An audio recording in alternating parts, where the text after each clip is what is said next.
Gusto mo ba mag-travel sa malamig na lugar? O yung magsuot ng winter clothes na hindi ka naiinitan? Makakita ng iba't ibang klaseng tourist attraction na hindi mo pa nakikita. Tara, biyahe tayo sa bansang Busan, South Korea.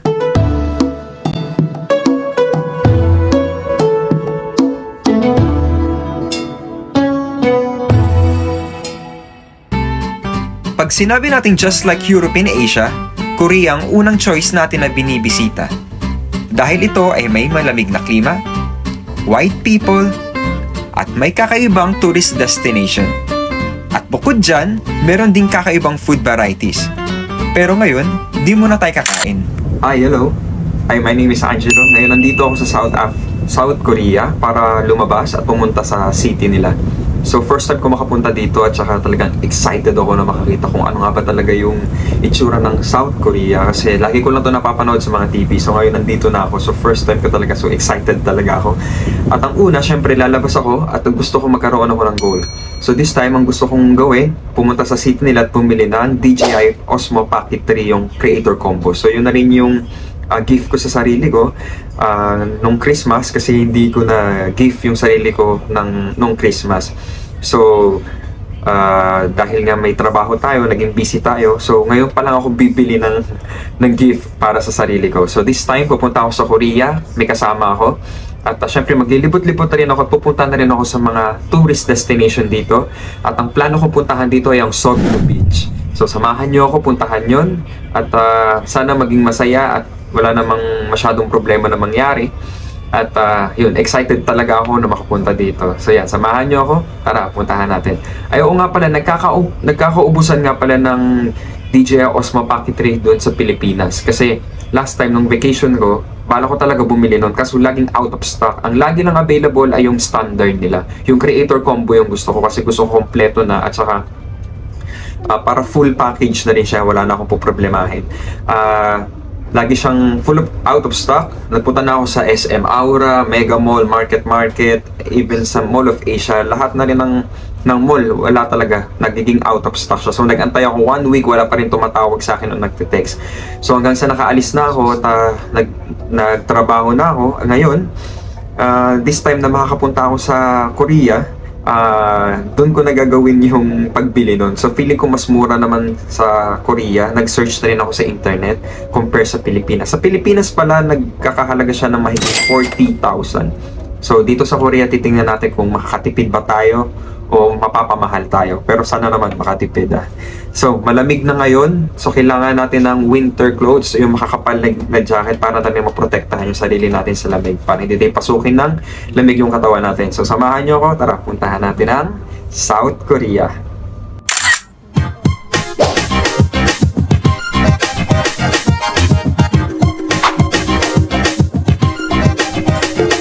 Alam niyo ba may pinakamalapit na beach sa downtown sa Busan? And that is Songdo Beach.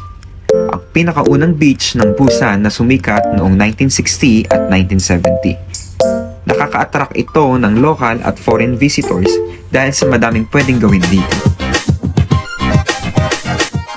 At ang mga tourist spot na makikita mo dito ay ang Sogdo Cable Car, ang Sogdo Skywalk, at ang mga tourist destination sa kabila ng cable car na to.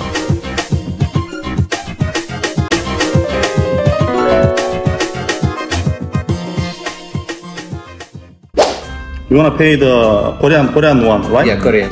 And after go another place, go to bank first and change Korean money.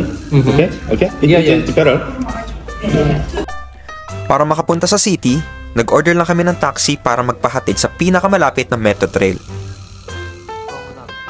At kung di kayo marunong mag-order ng ticket, don't worry, may mga trained personnel to the rescue para mag-assist sa inyo.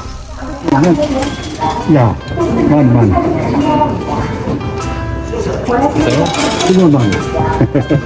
Okay, 프로 어디가 프로?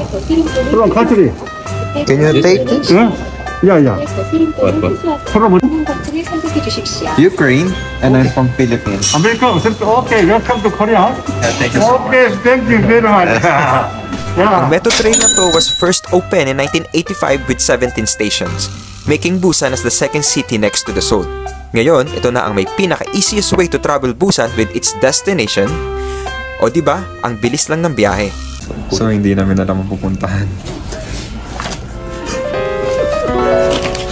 Naliligaw kami. Mula sa underground metro trail nila, nilakad na lang namin papunta sa Songdo Beach. Sobrang lapit na lang pala ng mga tourist destination dito. I can take pictures. So finally, we will arrive here in Songdo Beach. I want. You want to try? Yeah. The cable car? Yeah. What about you? Yeah, I want to try also. But first, we need to find the entrance for the cable car. Nice beach, yeah? We are now here in Korea and it's so nice to be here. It's my first time here. The white sand and also the places around. Nakaka-stress. Na-stress na kami kasi hindi namin alam kung saan kami pupunta. Hindi namin maintindihan yung mga sinasabi ng tao. Hindi talaga namin maintindihan. Kaya may map kami. Tinuturo na lang namin yung map kung saan kami. Pero ganun pa rin, hindi pa rin nila kami maintindihan. Ang saya-saya. So para kami nakikipag-usap sa mga taong dangerous. So it's my first time here in Korea. Maya-maya pupunta kami sa beach. Yun yung beach. So sinamahan niya ako dito dahil gusto din niyang lumaboy. Ako din gusto ko rin lumaboy dito. So it's so nice here. See you. So I will tour you also here in this place, Songdo Beach. So ihi na kami. Buti na lang may toilet dito. So ito na lang talaga yung hinahanap ko. At saka bank o kaya money changer kasi kailangan natin magpapalit ng pera talaga. Natatakot kami baka sa gabi wala na kaming pera mamaya.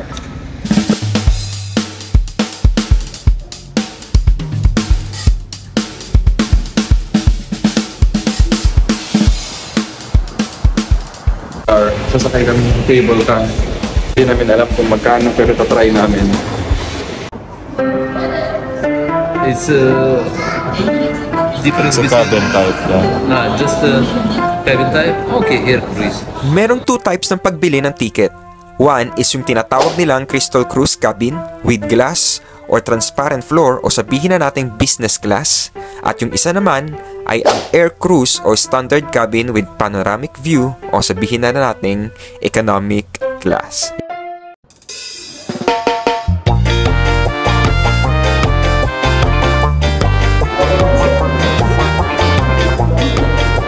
Get your lollipop!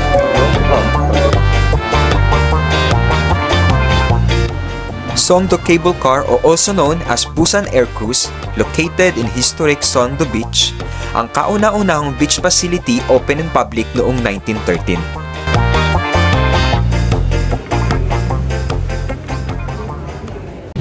So yan, pasakay na kami na cable car. So, masaya siya. Mukhang masaya. This is money. This is your money. So ayan na, papasok na kami sa loob. Dalawa lang kami. No, Wow! We can sleep for a while. Yeah? Nice. Hi, we don't have the... yeah, of course. That's why. Maybe it's not business class. Yeah. So the difference is, merong crystal clear dito sa gitna. Medyo mahal ata yun. Sa amin, ang ano namin is wala. So, ano lang kami, yung parang standard. So, ito lang. Why it's not closed at all?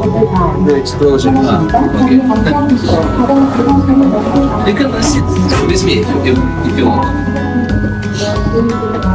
Yeah, nice. Woo!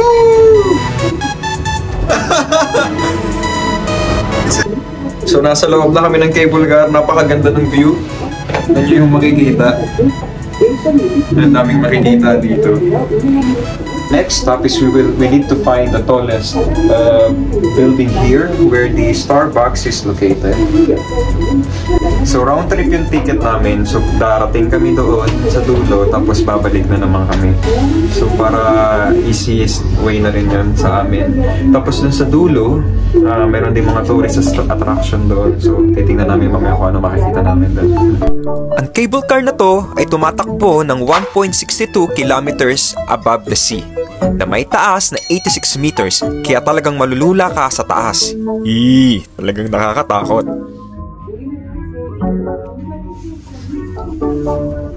Kaya bang i-accommodate ang maraming pasahero?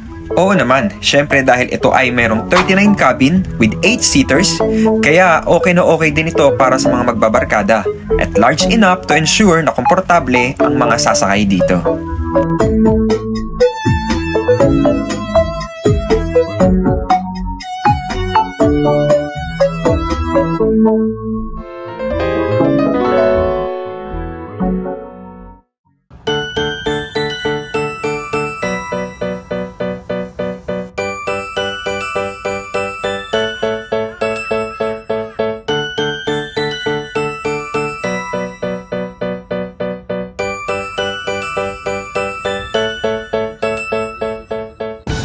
So nandito na kami sa other side ng cable car. Kaya punantahan namin yung Dino Island. Para siyang small park, di namin alam kung anong meron dito. Titingnan namin kung anong meron doon sa taas. So pupunta kami doon. Actually malaki siya, sobrang laki niya. Tsaka parang nasa pinakatuktok to ng bundok. Saya kasi ang ganda dito. So sana marami akong makita ditong tourist spot. Isa sa mga kikita rito na pasyalan ay ang Dino Adventure, replica of dinosaurs with matching roar ang sasalubong sa inyo dito. Kasama na dyan ang Moon and Star of Busan, Zombie Creature Stop, Snail Garden, Dragon of Wishes, at ang Sondo Yonggong Cloud Bridge na sa panahon namin na pagpunta dito ay sarado na. How it is?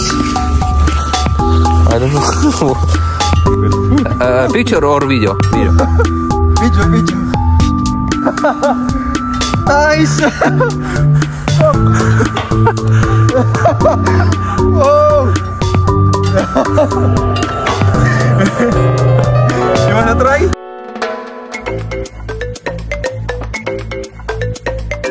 What is this? Some alien heart? Alien stone. So this is the Korean cats. Nice. So feeling ko na wrong turn kami. Wala na kaming mga kasama dito. Tapos bundok na siya. So, tapos bato-bato pa yung nilalakaran namin. Hinihingal kami kasi pataas siya. So pataas. Hingal na ako. So grabe, bundok na tong inakyat namin. Hinihingal na rin yung kasama ko dun sa likod. So, hindi masyadong matao dito. Ang tarik. Pagod na ako. Nothing to see here. Let's go down.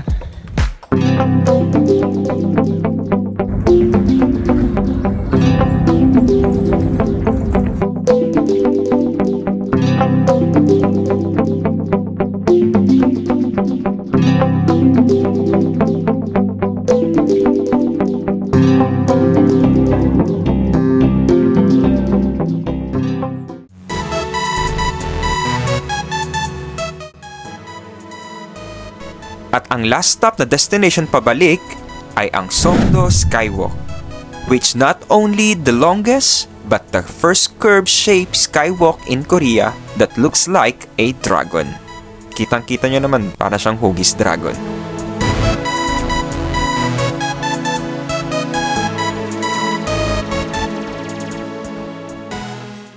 So doon na nagtatapos siya aming cable car experience. Ngayon palabas na kami.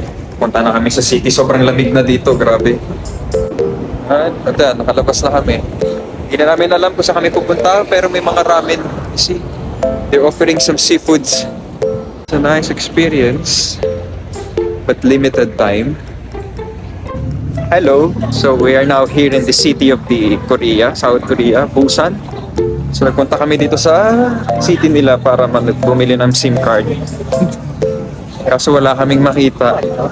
So unbelievable. So yun, okay, we will try. So may nag-a-assist sa amin. Yeah. SIM card? Yeah, SIM card.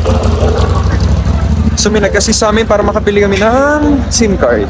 Napaka-importante yun kasi wala kaming SIM card. Tapos 2 months kami mag-stay dito. I don't know where this guy is going, but Yeah, with full of Samsung flips.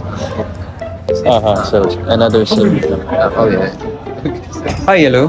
We need SIM cards. How much is it? I did here. I see. Now it's more than 100 gigabytes. 66. So nakahanap kami ng mabibilan kaso ang mahal. Okay. Yun lang. Yeah, it's more. For you? No? Maybe on the other utility. So nakabili na kami ng SIM card. Yan, ipinaprocess na. Kailangan may passport ka pala dito kapag bibili ka ng SIM card. So ang mga $50, 100 gigabytes for 1 month. Expensive. So strange, hindi ko alam kung anong pinaggagawa niya. Ay pa niya ibigay yung SIM card namin. I-activate niya siguro. Pero ang tagal.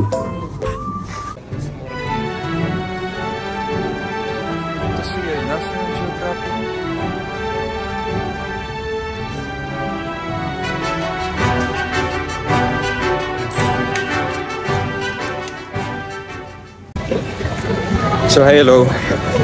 Nagpapalit kami ng local money ng Korean. Yen ata yun. So bibili ako ng DJI Pocket Y. Pocket Osmo Combo 3. Kasi dream ko talaga bumili nun. So kaysa sa mapunta sa pagkain yung aking sahod, binibili ko na lang ng magpapasaya sa akin. Wala namang problema dun. So yan, pupunta kami sa DJI store para bumili nun. At nagmamadali kami kasi 7 PM magsasara na yun. So baka hindi na namin nabutan. Pero nakapagpapalit na ako ng local money nila. So sana maabutan namin. Yan lang. So nagpunta kami sa DJI store. Ito yung store nila.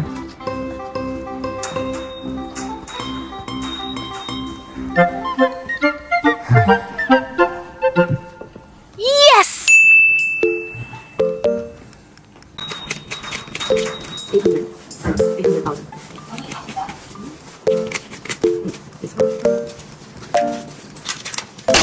Yeah.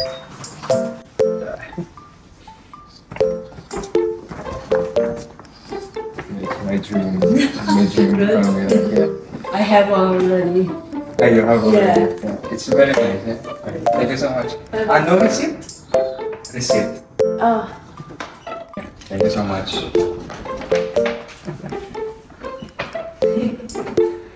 Bye-bye. Bye. Okay. Thank you.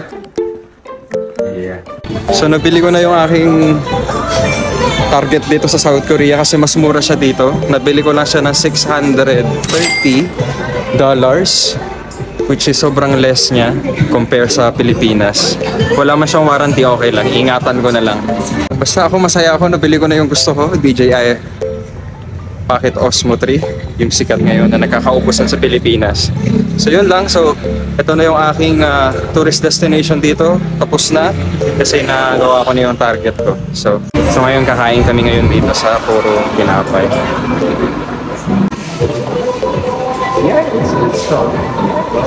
So pumila kami dito kasi nakita namin maraming nakapila, baka masarap yung pagkain kaya itatry namin.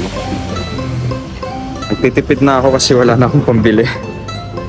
Naubos na yung pera ko. So dito na lang ako sa street food. So this is the store. We will buy our sweets. Akala namin meaty siya, hindi pala meat.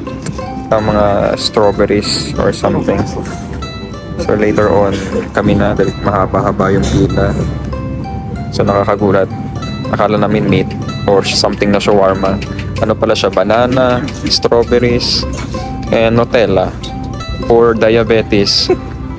Yeah, itatry namin kung masarap nga siya. Pero sa paggawa pa lang ni Kuya, puro chocolate lang. Hindi naman ako mahilig masyado sa sweets. Let's try something new. So nakapila pa rin kami dito hanggang ngayon. It's funny kasi pinipilahan talaga siya ng maraming tao. Nag-close na. Kumbaga ito sa likod ko, yan na yung line. Last line na yan. Yeah, last time. So finally, after ilang years, kami na. Nagluluto na siya. How? Paano niya niluluto? So first is special, I don't know, some liquid. Yeah. That one. And after that, some bananas, strawberries, gamit niya chocolate, Nutella.